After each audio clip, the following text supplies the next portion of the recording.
thing you need to do is find yourself some crayons.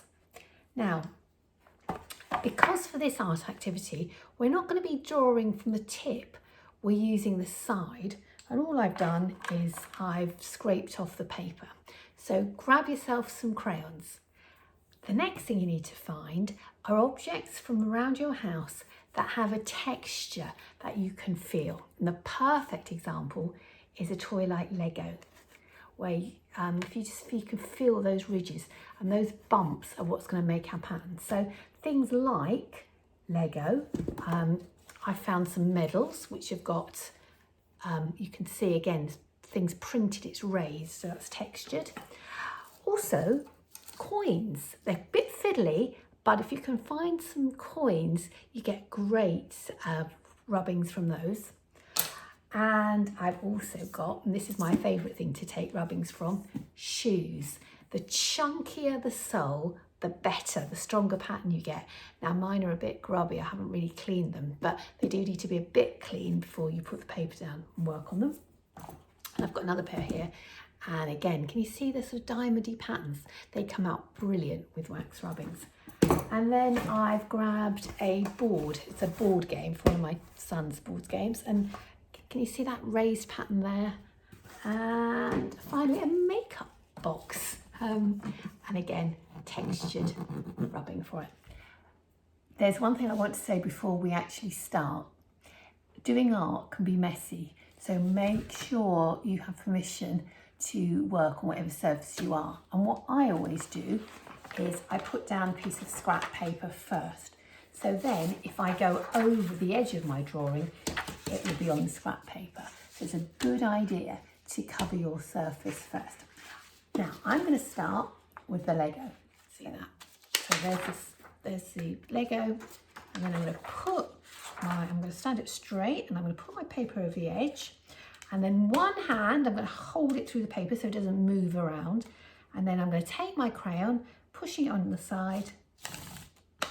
And as if by magic, you get this amazing pattern. Can you see? Now I think that looks a little bit like a tower block. I'm going to take my Lego, and this time I'm going to turn it so it's on its side, so it's horizontal. And do the same, you just push. And you need to keep it still, because if the Lego moves, the picture smudges.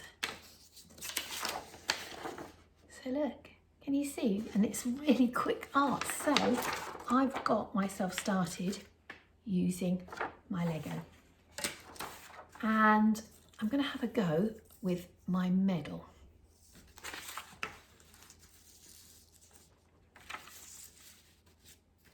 So again, keep it still and then rub over the top.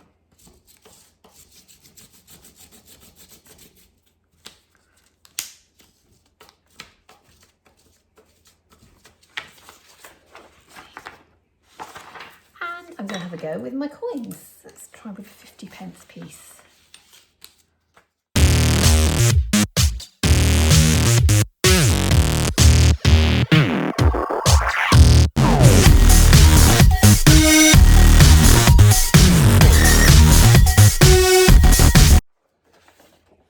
And look, there I've made my patterns. So that's using small objects. I'm just going to quickly show you now how to do it using shoes. So let's start with this one.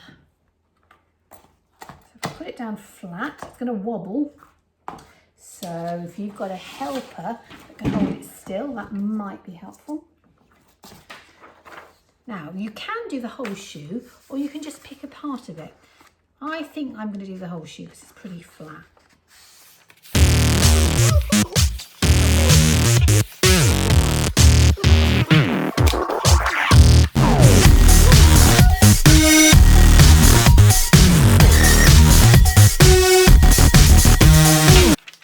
Look, who knew the underside of our shoes, the soles of our shoes, would be so pretty? And I'm going to have a go on my chunky one. I think big boots and wellies often have quite thick ridges. So let's see how we get on with this. And I'm not going to do the whole foot. I think I'm just going to do this part. So let's go.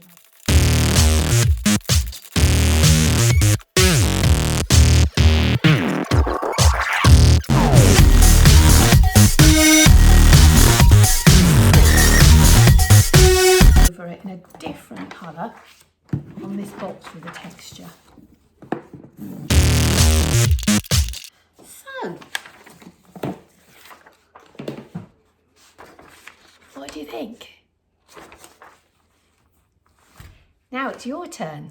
So don't forget, you need crayons, you need objects that have got texture, you need paper to do the wax rubbings on, and don't forget to ask before you do it, and make sure that you cover up your surface so that you protect whatever you're working on.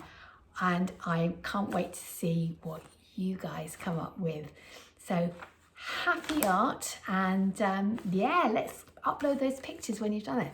I'm going to have another go using my shoes, and I'm going to see whether I'm going to have a go at making an underwater scene using my shoes.